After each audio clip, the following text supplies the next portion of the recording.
화서역 꽃동산에서 들려드리는 이야기입니다. 여러분들의 귀에 약을 넣는 시간, 그저 그냥 그랬다는 이 이야기 시간에 용서받을 수 있는 유일한 거짓말쟁이 오리지널 스타일 스토리텔러 화석고 인사드립니다. 여러분들 모두가 다 하나쯤은 편견을 갖고 있을 거라고 저는 생각합니다. 세상에 많은 것들에 있어서 자기만의 기준이 있다는 건 역시 나쁜 게 아니겠죠. 근데 생각을 해보면은 그러한 거에 대해서 뭔가 좀 부드럽게 넘어갈 수 있는 것이 없이 마치 감옥처럼 딱딱한 편견만 갖고 있다면 그것 또한 좋은 것은 아닐 겁니다. 오늘 제가 여러분들에게 들려드릴 이야기도 그런 것과 좀 비슷해요. 근데 사실 만화라든지 영화라든지 그런 걸 보면서 어떠한 부분에 있어서 편견이 깨지거나 사상이 변하는 부분은 많진 않다고 저는 생각을 합니다. 그렇지 않나요? 그런데 그러한 만화라는 게 있어서 아마 저 말고도 많은 사람들이 거기서 패러다임을 느낀 게 있어서 그 이야기를 여러분들께 들려드리려고 합니다. 뭐 어려운 건 아니고요. 네이버에 있었던 웹툰입니다. 어서오세요 305라는 웹툰입니다. 그냥 제목 자체가 조금 유치하죠? 약간은 좀 조잡한 면도 있지 않아 싶고요. 근데 이게 무슨 내용인지에 대해서 좀 설명을 하자면은 그 전에 일단 그림체 이런 것도 한번 이야기를 해봐야 될 것 같아요. 그림체나 이런 건 마음에 드는 그림체지만 그렇게 해서 뭐 그림을 되게 잘 그리는 그림체를 쓰진 않았습니다. 제가 알기로도 이게 작품 자체가 어서오세요 305라는 작품은 이름이 완한이라는 작가님이 만드신 건데 실제로 아마추어에서 베스트 도전부터 해서 올라간 만화이다 보니까 프로라는 느낌보다는 조금 더 아마추어 느낌이 나는 그림체를 갖고 있었습니다. 적어도 초반에 말이죠. 지금은 네이버에서 하나라는 웹툰을 그리시고 있고요. 반응은 뭐 그냥 그런 것 같아요. 사실 어서오세요 305 자체가 워낙 훌륭한 작품이었기 때문에 그만큼을 따라가기는 좀 힘들지 않을까 이런 생각도 하곤 합니다. 본론으로 돌아가서 어서오세요 305라는 이야기를 계속해서 진행하려고 합니다. 거기 나오는 주인공 이름들은 다 딱히 외울 필요가 없어요. 근데 제가 왜 이렇게 이야기를 하냐면요, 보면은 제가 이렇게 주인공 이름이라든지 이런 걸 잘 이야기를 하지 않습니다. 딱 나오는 주인공만 이야기라고 나머지들은 별로 필요가 없다고 생각을 하는 것 같아요. 그냥 굳이 이런 거죠. 뭐 명랑에 대해서 이야기를 하는데 그 영화 말하는 거죠. 이순신만 알면 됐잖아요. 거기 나오는 일본인 사람들 알아서 뭐합니까? 말하다 보면 저도 헷갈리고요. 뭐 그러니까 좀 이해를 해주시길 바랄게요. 거기 보면은 어떠한 20대, 그러니까 20살 남자아이가 처음으로 자취방을 얻게 됩니다. 근데 이 자취방을 얻기 위해서는 혼자 살기에는 월세를 많이 내야 되잖아요. 그러니까 주변 지인들의 도움을 통해서 룸메이트를 구하게 됩니다. 근데 그러한 과정 중에서 어떠한 남자를 만나게 됐는데 나쁘지 않다는 느낌이 받았던 거죠. 근데 조금 특이한 부분도 있었습니다. 뭐 평소에도 항상 선글라스를 끼고 다니고 옷차림 같은 게 너무나 화려하기 때문인 거예요. 어쨌든 둘이 같이 살기로 했습니다. 근데 하룻밤이 지나고 밥을 먹으면서 이야기를 하는데 남자가 자기의 정체를 밝히는 거죠. 근데 이름이 무엇이냐고 물어봤더니 남자의 이름이 김호모예요. 네, 조금씩 감이 오시나요? 그래서 줄여서 홈씨라고 부르면 된다, 뭐 이런 식으로 이야기를 합니다. 그래서 그럼 혹시 진짜 호모는 아니죠? 라고 물었더니 아니요, 진짜 호모 맞는데요? 이렇게 이야기를 하게 된 겁니다. 그 사람은 너무나 화가 나서 당사자는 이제 이 사람을 소개시켜준 사람에게 따집니다. 자기의 선배였는데 근데 그 선배는 그냥 장난치는 거야, 걔는 진짜 게이가 아니라는 거야, 이렇게 이야기를 하는 거죠. 근데 그러면서 둘은 처음에 굉장히 심하게 마찰을 겪게 됩니다. 근데 결국에는 서서히 자기들을 좀 받아주기 시작하는 거죠. 근데 이 게이 입장에 있던 사람이 그냥 별로 다 똑같은 거예요. 그러니까 우린 이렇게 생각을 하잖아요. 게이라는 사람이랑 같이 자취를 하게 되면 어떻게 될까? 남자가 두 명이서 많은 사람들이 좀 불편하게 느낄 수도 있고 불쾌하게 생각을 할 수도 있는데 실제로 그러한 경우도 굉장히 많다는 겁니다. 근데 전 보면서 좀 많은 걸 느껴요. 제가 뭐 스토리로 길게 얘기할 필요가 없는 게 결국에 그렇게 일어나는 일상적인 일들입니다. 근데 마지막에는 어떻게 끝나느냐? 좀 허무하게 끝나요. 왜냐면 그 남자하고 그 이제 게이죠. 호홈씨가 둘이서 엄청나게 싸웠는데, 그래서 한 명이 집을 나갈까 말까 하는 과정 중에서 말을 합니다. 너 이제 곧 있으면 군대를 가잖아. 예, 맞아요. 그래서 남자가 군대를 가게 되면서 이제 이야기가 끝나게 되는, 좀 마무리가 좀 엉성한 것도 있죠. 사실 현실적이긴 하지만 뭐 그러한 부분인데, 저는 여러분들에게 좀 한 번쯤은 좀 추천을 하고 싶은 게, 이제 사람들 중에서 호모포비아라고 하죠. 호모포비아라고 해가지고 아무 이유 없이 그냥 게이라든지 레즈비언들을 너무나 증오하는 사람들도 분명히 존재를 합니다. 근데 그들의 삶 자체를 우리가 직접 들여다보지를 않잖아요.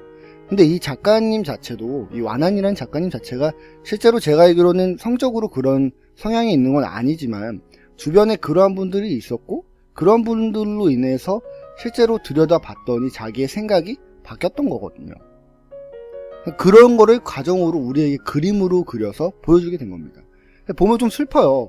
자기는 남자인데 다른 사람들의 시선을 피하기 위해서 그냥 자기의 친구인 여자하고 연인 관계처럼 지내려고 합니다. 그래야지 다른 사람들에게 아우팅이라고 하죠. 자신의 정체가 드러나지 않기 때문인 거죠. 근데 그러면서 몇 가지 에피소드들이 많은데 게이만 나오는 것이 아니라 한 쌍둥이도 나옵니다. 이란성인가 잘 모르겠지만 한 명은 남자고 한 명은 여자예요. 둘이 굉장히 닮았습니다. 근데 이 남자애가 항상 호모포비아에 대해서 증오심을 갖고 있어요. 왜 도대체 동성 연애를 하는 사람을 나쁘게 보이냐 화를 내서 주변에서는 이 남자애가 게이다 이렇게 소문이 퍼지죠. 근데 이 남자애가 어느 날 여장을 하고 돌아다니는 것을 발견하게 됩니다. 근데 알고 봤더니 그게 그 남자애가 아이가 아니라 자기의 누나였던 거죠. 쌍둥이. 근데 알고 봤더니 자기의 쌍둥이 누나가 레즈비언의 성향을 갖고 있었던 겁니다. 이것 또한 이제 주인공이 알게 되면서, 아, 자기 주변에 동성애자들이 이렇게 많은데 내가 왜 아무 이유 없이 이들에게 거부감을 느끼고 부담감을 느꼈을까? 이렇게 생각을 하게 되는 겁니다. 뭐 저는 그래요. 결국에 내용은 이런 겁니다. 중간에 뭐 양성애자 같은 사람도 한 명 나오는데 좀 그렇죠? 양성애자는? 정체가 뭘까요? 뭐 저도 잘 모르겠어요. 근데 요새 네이버 웹툰 같은 걸 보게 되면은 비슷하게 모두에게 완자가라는 웹툰이 있습니다. 그게 그냥 딱 보면은 캐릭터도 그렇고 남자하고 여자하고 사귀는 연애물을 찍은 것 같지만 사실 두 분 다 여자예요. 그러니까 레즈비언의 연애물을 찍고 있는 거죠. 그림으로. 근데 그걸 보면서 많은 사람들이, 아, 동성애자들도 연애를 할 때는 우리랑 똑같구나 라는 것을 느낄 수 있습니다. 어서오세요 305라는 작품을 보면서 저희가 좀 그렇게 생각할 필요가 있었어요. 저는 그냥 아무 이유 없이 그냥 싫어했었거든요. 뭔가 징그럽다는 생각도 솔직히 죄송하지만 했었고요. 근데 사실 그들도 먹고 살기 위해서 일을 해야 되는 사람들이고 결국에 자기가 좋아하는 사람을 좋아하는 것 뿐이죠. 저도 크면 알겠지만 비록 제가 여자를 좋아하는 성향을 갖고 있다고 해도 모든 여자를 좋아하지는 않잖아요. 근데 만약에 아무리 제가 마음에 드는 이성이 있다고 생각을 해보자고요. 근데 그 이성이 여자가 동성애자예요. 그러면 저도 과감하게 만나지 않을 생각을 하거든요. 마찬가지로 동성애자 분들도 이성애자를 보면서 그렇게 생각을 할 것이라는 걸 알았어요. 보면은 남자분들이 저를 좋아할 리가 없죠. 물론 외모라든지 이런 거에 대해서 좀 호감을 느낄 수도 있겠지만 제가 이성애자라는 것을 알리면은 그래도 그냥 넘어갈 겁니다. 뭐 저는 그게 제가 기억하기에는 굉장히 오래된 웹툰이고요. 완결 웹툰이기 때문에 제가 21살인가 이때 좀 봤으니까 3년쯤 됐네요. 그때부터 이제 다 보고서는 마무리 지었는데 너무 반성을 많이 했습니다. 왜 내가 이렇게 쓸데없는 생각을 갖고 있었지? 라는 것도 이제 느꼈고요.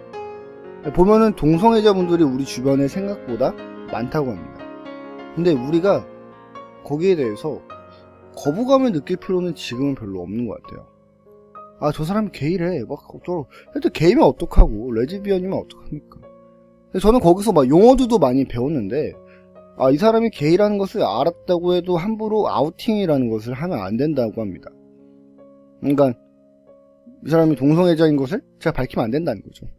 왜냐면은, 저는 괜찮은데, 주변의 사람들의 시선이 아직도 많이 불편하게 느껴지는 사람들이 있기 때문입니다. 뭐 그래요. 요새는 뭐 동성애자들이 어쩌고 저쩌고 뭐 하면서 그들의 인권 역시 보호되려고 하는데 제가 봤을 때는 젊은 층에 있어서는 이 만화의 힘이 좀 크지 않았나 싶습니다. 실제로 이제 뭐 동성애자들에 대해서 그 당시에 굉장히 핫했어요. 뭐 지금은 뭐 마녀사냥이나 이런 데서 홍석천 씨가 나오기도 하지만 몇 년 전까지만 해도 절대 그런 건 꿈에도 못 꾸는 일들이었거든요. 근데 동성애자들에 관해서 막 토론을 벌이다가 꼭 동성애자들 옹호론이 나왔을 때 그 사람들은 다 대부분들이 어서오세요 305호라는 웹툰을 봤었다는 겁니다. 뭐 스토리상으로 그렇게 훌륭하냐? 제가 봤을 땐 그렇게 훌륭하지 않습니다. 그림체도 그렇게 훌륭하냐? 그림체가 그렇게 훌륭하지도 않습니다. 그렇다고 해갖고 이 작가님께서 그 당시에 경력이 그렇게 많으셨냐? 그것도 아니라는 거죠. 결국에 그 작가님은 굉장히 진심을 담아서 그림을 그리셨기 때문에 우리 자체를 많이 설득시킬 수 있지 않았나 이렇게 생각을 저는 합니다. 뭐 그죠? 그냥 그랬다는 이야기입니다. 실제로 이제 군대에 가게 되면은 굉장히 많은 동성애자분들을 만날 수도 있을 겁니다. 저도 실제로 그분들과 같이 샤워를 했었고요. 근데 모르겠어요. 전 동성애자분들한테 좀 이야기하고 싶은 게 그냥 얘기를 이렇게 물어보면은 가끔씩 보면은 동성애자에 대해서 굉장히 증오심을 갖고 있는 사람들도 있고 그냥 좀 거부감 갖고 있는 사람들도 있지만 좀 알려주는 것도 나쁘지 않을 것 같아요. 만약에 옹호를 하시는 분들이라면은 굳이 물론 이 소문이 퍼지는 것은 좀 그렇긴 하지만 요새는 많이 시대가 변했잖아요. 막상 또 이렇게 모르고 있다가 나중에 되게 친했다고 생각했는데 알고 봤더니 얘가 뭐 동성애자였다는 걸 다른 사람들한테 전해 들으면 좀 섭섭한 것도 있더라고요. 나한테 이야기 해봤자 어차피 나는 별 관심도 없고 다른 사람들한테 이야기를 하지 않았을 텐데 말이죠. 뭐 그렇습니다. 좀 많이 복잡한 것 같아요. 뭐 트랜스젠더라든지 게이라든지 레즈비언이라든지 바이섹슈얼이라든지 양성애자분들은 또 뭐 어떤지 모르겠지만 말이에요. 그렇습니다. 어쨌든 제가 꼭 이야기를 하고 싶었던 것은 우리가 만화를 그리고 영화를 그리고 또 어떠한 스토리를 만들 때 있어서 가장 중요한 것은 사람들이 듣고 싶어하는 이야기를 해줘야 되는 겁니다. 근데 우리가 착각을 하지 말아야 된다는 게 사람들이 듣고 싶어하는 이야기고 들어야 하는 이야기를 해야 된다는 거죠. 결국 그들이 궁금하고 호기심을 갖는 것도 알려줄 필요가 있다는 겁니다. 비록 그거 자체가 굉장히 거부감이 들 수도 있고 이 사회 자체에서 용납되기가 힘든 이야기들이라고 할지언정 이야기는 선과 악이라는 게 존재하지가 않거든요. 그냥 우리가 어떻게 봤을 때 유흥문화라든지 성매매라든지 이런 것도 더럽고 누군가에게 있어서는 범법행위일 수도 있지만 분명히 누군가는 이야기를 해줘야 되고 그거를 듣고 싶어하는 사람들도 있고 우리가 들어야 될 필요가 있다는 겁니다. 뭐 저는 그 부분에 대해서 꼭 짚고 넘어가고 싶어요. 사실 이야기꾼이라고 하면 사람들이 듣고 싶어하는 이야기만 해줘야 하니까 달콤하고 너무 사랑스럽고 너무 신나고 이런 것만 하려고 하시는 분들도 있고 이런 것만 들으려고 하시는 분도 있는데 그게 중요한 게 아니라 결국에 우리에게 필요한 이야기들 우리에게 들어야 되고 들을 수밖에 없는 이야기들을 받아들여야 하는 겁니다. 결국 스토리는 A에서 B를 알려주는 게 아니라 A에서 B로 가는 과정을 알려주는 거니까요. 뭐 좀 어려웠나요? 저는 그렇게 생각을 합니다. 그렇기 때문에 한 번쯤 꼭 보셨으면 좋겠어요. 웹툰 중에서 뭐 훌륭한 웹툰도 많죠. 신의 탑이라든지 아니면 대한민국을 대표하는 뭐 탑10 안에 드는 웹툰들도 많고 완결 작품도 많고 훌륭하신 작가님들도 많지만 제가 이 작가님의 이 작품을 꼭 추천하는 이유가 있다는 것 뭐 그렇습니다. 보시기 싫다고요? 그럼 말고요. 뭐 그저 그냥 그랬다는 이야기입니다. 지금까지 여러분들의 이야기꾼 다섯구였습니다. 감사합니다.